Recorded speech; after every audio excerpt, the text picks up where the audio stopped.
Привет, троечки второго варианта. И вам достался, понял ли он свою ошибку. Посмотрим для сигнификации. Какую ошибку, что он понял, что он не понял, будет ли что-то делать, и вообще вы молодцы. Вот и все. На этом расклад окончен. Подписывайтесь на канал, жмякайте на колокольчик. Так, ладно, шутки в сторону.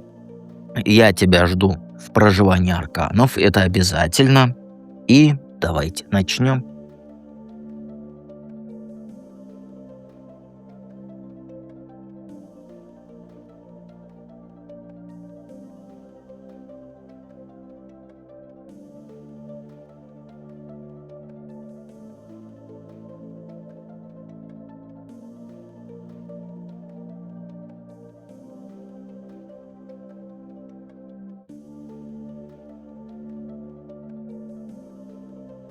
Итак, троечки. Понял ли он свою ошибку и вообще, чего он натворил-то? Сразу скажу, нет, не понял. Нет, он не понял, он даже, больше тебе скажу, он до сих пор считает, что все сделал правильно. Более того, он собой доволен. Он, знаешь, думает, какой я красавчик. И думает, что вел себя как надо, что получил от тебя вот все, что хотел, и вообще молодец. Что натворил, не сказал, он тебя использовал. Брал от тебя все, что ему нужно было, и при этом держал тебя вот, как сказать, вот на коротком поводке. Контролировал, дозировал близость, давал вот ровно столько, сколько считал нужным, не больше того. И ему было с тобой хорошо, но не так, как ты думаешь, да, люблю морковь, куплю, а нет, ему было удобно, комфортно, тепло, ноги в тепле и носки постираны. И ты давала ему то, чего он хотел. Внимание, заботу, чувства, таких, как ты, мало. Мозги не выносила. А он это все принимал как должное. Как свою заслуженную вот эту награду. Сидел довольный, думал, какой я молодец. Она меня любит. И при этом он себя ограничивал. Он не давал тебе больше, потому что не считал нужным. Типа, зачем напрягаться, да, если и так все хорошо? И чё ты напрягаешься, если и так все хорошо? Как его, крыша над головой есть, все, будь доволен. Понимаешь? Типа, зачем вкладываться, если она никуда не денется? И он экономил эмоции свои, усилия, а твои вот, как вот сказать, вот у меня картинка, ты кастрюля с борщом. Прости. Прости, но это так. Вот как люди едят. Наложат в тарелку, кушают ложечкой. Так ведь? А вот он от тебя брал прямо из кастрюли и прям половником. Причем огромным таким. И, знаешь, он не видит в этом проблемы. Я вижу, а этот паразит не видит. То есть в его голове он просто жил свою жизнь, удовольствие получал, типа, что тут такого? И удовольствие было. Ему, знаешь, вот в голове у меня все нормально. Ему похеру было, вот если честно, на тебя, да? Он не понимает вообще вот своими трусливыми мозгами, что ты живой человек с чувствами. Что тебе было больно, да, от его вот это, то он, точнее, появится, то исчезнет, то появится от этой, блин, как называется-то?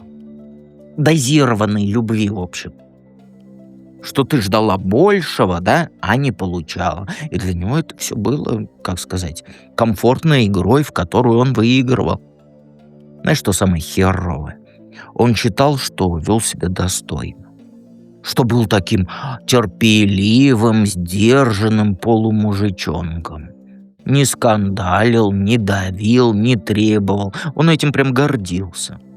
А на деле он просто не давал тебе ничего, потому что не хотел. А как ты хотела, чтобы я сказал, что он лапочка-пушистик? Нет, ни хера. Это тварь, извини меня за выражение. И вот эта его сдержанность, она была же не силой характера. Нет, характер у него не сильный. Это было мамина радость, папина сладость. Вот как это по-другому сказать? Это было вот равнодушие, замаскированное под благородство. Он не сдерживал чувства, но их просто не было в том количестве, которое ты заслуживал. И он искренне вот не понимает, почему ты обижена. Ведь он же ничего плохого не сделал, да, не бил, не оскорблял, там, не изменял. Ну, какая другая посмотрит на такого? Вот с его точки зрения он был идеальный. А что не любил по-настоящему, так это типа, это мелочь, я маму люблю. Чувствует ли он сейчас вину, сожаление, боль от того, что сделал? Ну, нет вины. Вот я бы хотел, чтобы тебе сказать, что он-то плачет в подушку. Нет. Сожаление есть, но не о том, о чем ты думаешь. Он не жалеет, что боль тебе причинил, понимаешь? Он жалеет, что потерял то, что ты ему давала. То есть ты была вот для него готовым домом, где вот тепло, уютно, надежно, и ты вот, как сказать, создавала ему вот это ощущение семьи. Заботилась как мама, да, я вот так вот скажу. Понимала с полуслова, любила глубоко и искренне, потому что, ну, другой он такой не найдет. Давай честно, да, давай вот мы с тобой честно, я тебе всегда обещал честно говорить, вот и говорю. Нет такой, нет такой, который на него позарится. Прости, прости. Я знаю, что чувство, все. Я выключаю свои эмоции, но ему теперь вот этого не хватает, понимаешь? Не тебя как человека, а того, что ты делала для него. Как ты его грела изнутри, да, как жизнь его смыслом наполняла. Как ты давала ему вот это чувство, что он важен, что он нужен. Он сейчас ходит и думает, блин, как же хорошо было, какая она была классная, сколько в ней было всего, как она меня понимала. Ну, тут, знаешь, вот, я вот это говорю, да, у меня вот это вот в голове играет, но это с подтекстом. Это он не тебя хвалил. Это вот, знаешь, как вот деньги потерять. Понимаешь? То есть, вот я не знаю, как тебе объяснить. Но я думаю, ты меня понимаешь. Меня вот аж булькает внутри, да, нет, это нет, это не диарея, да, но этот, как сказать, вот ты умеешь чувствовать настроение своего мужчины. И вот подстраиваешь. Ты вот как мягкая подушечка. Но он жалеет, что потерял тебя не как человека, а как вот эту мягкую подушечку, на которую можно ноги положить. Понимаешь? Потому что других таких подушек нету. Он не найдет, ну, нет таких женщин просто. И нет у него раскаяния, нет. Это, знаешь, вот... Так, давай мы с тобой договоримся, я свои чувства выключаю, я тебе карты читаю, и все. Это тоска по удобству у него, которую он потерял. И он не по тебе скучает, он скучает, как ему было с тобой хорошо. Ты была идеальной женщиной для него, вот прям как мама. И я это 150 раз еще скажу. Ты была мягкой, теплой, эмоционально щедрой, потому что ты вот прям...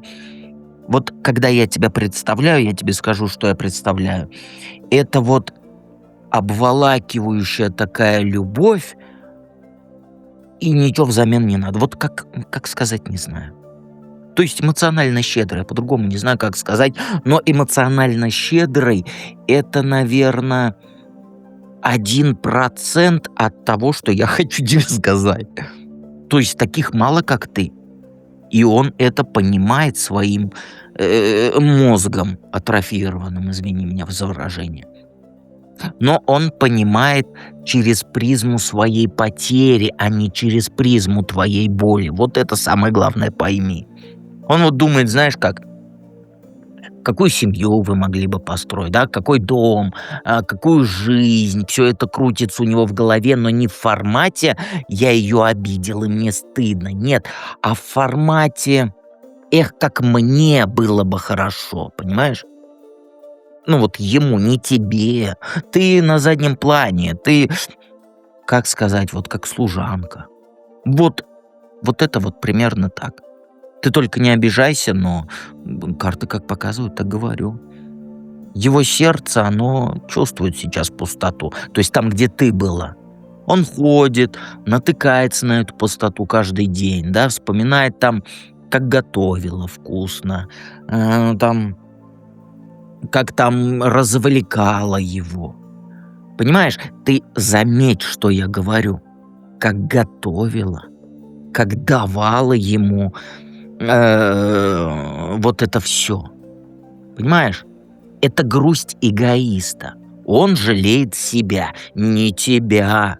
Ему плохо, что ему вот чего-то не хватает, а не потому, что он сделал тебе плохо. Собирается ли он делать что-то с этим осознанием? Нет. Знаю, что тебе неприятно, но нет, ничего не собирается. Он мечтать будет, сидеть, представлять, как было бы здорово, если бы вы были вместе, рисовать в голове картинки, вот как сказать, вашего счастья, но своего. Вот я не знаю.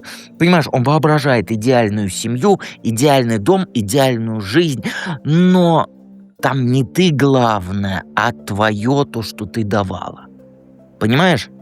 Вот я не знаю, как объяснить. Напиши мне в комментариях, ты меня уже понимаешь или нет. Ну, у меня, знаешь, вот это вот в голове вкусом идет, а вот как сказать это, я не знаю.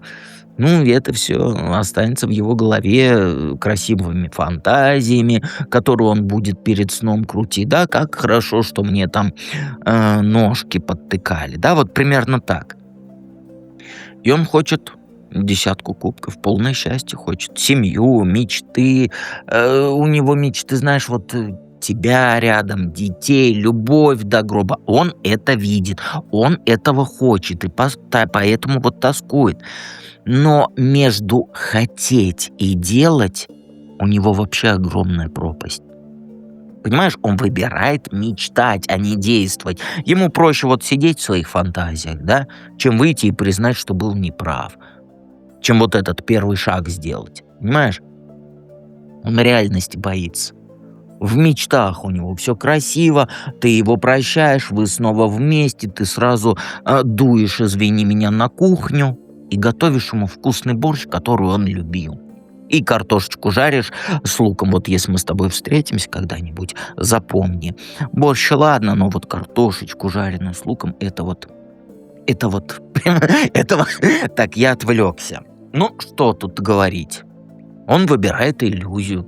Будет сидеть в своих мечтах, убеждать себя, что когда-нибудь, потом, все само наладится. Он, знаешь, он мне напоминает маменькиного сыночка. И в тебе он нашел вот этот вот теплый обслуживающий персонал.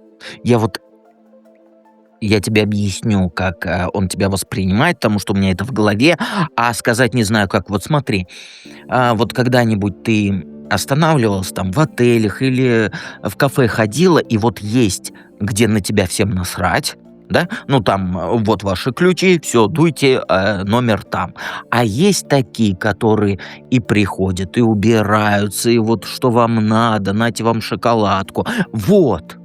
Вот этот обслуживающий персонал второго типа — это ты, понимаешь? Он любит жить в этом отеле. Он не позвонит, не напишет, с извинениями не придет. Он, знаешь, будет ждать там чудо чудное, диво дивное, когда ты приползешь, вот именно приползешь, на коленочках к нему, протянешь ему тарелку его вкусного борща и скажешь: я готова твои носки убирать. Ну, примерно так. Прости, что смеюсь, но давай, хватит, не ной. У тебя будет нормальный мужик, а не вот это говно, которое мне карты показывают.